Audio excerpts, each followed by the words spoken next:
जिन ढूंढा तिन पाहिया गहरे पानी पैठ, मैं बूढ़ा डूबन डरा रहा किनारे बैठ। नमस्कार मित्रों, जय हिंद और जय भारत, जय उत्तराखंड। मैं गौतम सिंह उत्तराखंड से आपसे मुखातिब हूँ। आज के विचार में हम एक सूक्ति को लेंगे जो कि आजकल के आधुनिक समय में प्रचलित होती है। कहते हैं, कर्मण्येवाधिकारस्ते मा फलेषु कदाचन। कर्म करेगा, फल की इच्छा मत करिए। इंसान लोगों ने इसको ऐसा भी कहना शुरू कर दिया है, लेकिन ये सूक्ति का पूरा अर्थ नहीं है। अगर आप कहेंगे कि कर्म करेगा, फल की इच्छा मत करो, तो प्रत्येक इंसान के मन में यह विचार आएगा कि जब फल की इच्छा ही नहीं करनी तो कर्म क्यों किया जाए, और इससे उनके मन में एक नेगेटिवपन आ जाएगा, जिसके लिए रचनाकार ने, सूत्रकार ने, वेद व्यास ने इस श्लोक की रचना की है। कर्मण्येवाधिकारस्ते मा फलेषु कदाचन। आपके हाथ में कर्म करने का अधिकार है, मा फलेषु कदाचन, लेकिन फल का कदाचित आपका अधिकार क्षेत्र नहीं है। फल आपके प्रयत्न से नहीं, फल देवी प्रेरणा से आपको प्राप्त होगा। आपके प्रारब्ध कर्म फल को निश्चित करेंगे कि फल आपको मिलेगा या नहीं। लेकिन आजकल के ज्ञानियों ने इसको इस प्रकार से कहना शुरू कर दिया, कर्म करेगा, फल की इच्छा मत कर।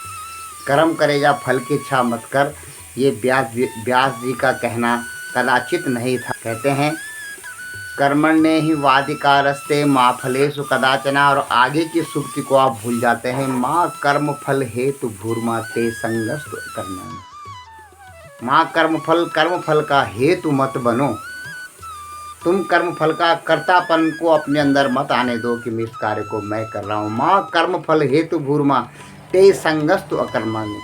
और इसी प्रकार इस कारण से आप अकर्मण्यता के संग में न पड़ जाओ। अकर्मण्यता को ही अपना मूल मंत्र न बना लो और अकर्मण्यता के पथ पर न चलने लगो। यह इस सूक्ति का पूरा कहना है। लेकिन आप और हम कहते हैं, कर्म करेगा, फल की इच्छा मत कर। बहुत बार आप देखते हैं, आप बहुत मेहनत करते हैं लेकिन फल नहीं मिलता है।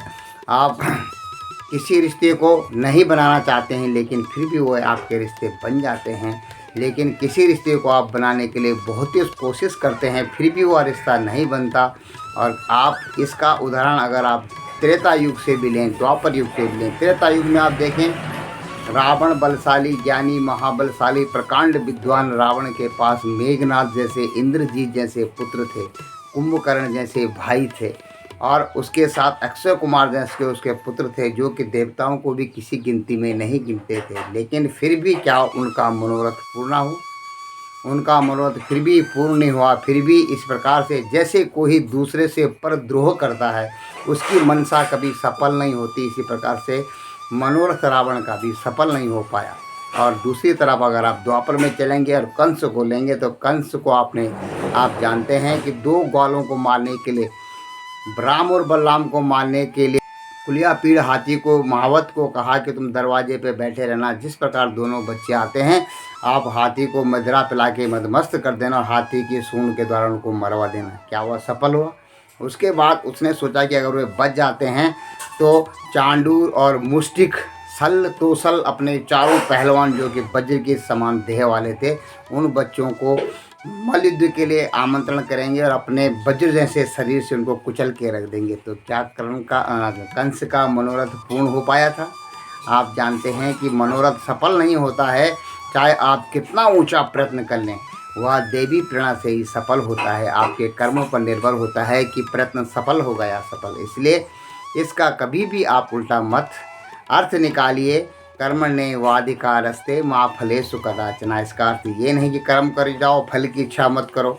इसका मतलब ये कदाचित नहीं है। इसका अर्थ ये है कि कर्मण्येवाधिकारस्ते, कर्म करना ही आपके अधिकार क्षेत्र में है, फल की इच्छा आपके अधिकार क्षेत्र में नहीं है। फल का जो अधिकार है वह आपके अधिकार क्षेत्र में नहीं आता है। आपको मिलेगा या न मिलेगा आपके कर्म पर डिपेंड करता है। और आगे लिखते हैं, माँ कर्म फल हेतु भूर्मा, जो खास मुख्य आता है। माँ कर्म फल हेतु का अपने को कर्ता मत समझो आप, नहीं तो आपको आसक्ति हो जाएगी कि मैंने कर्म किया है, मुझे फल मिलना ही चाहिए। आज के विचार में इतना ही, और अगले विचार में आपसे फिर मुलाकात होगी। समय समय पर मैं आपसे मुखातिब रहता हूँ। आपको अच्छा लगे तो ज़रूर अपना सहयोग कीजिएगा। नहीं तो जय हिंद, जय भारत और जय उत्तराखंड। आपका दिन बहुत बहुत और बहुत शुभ।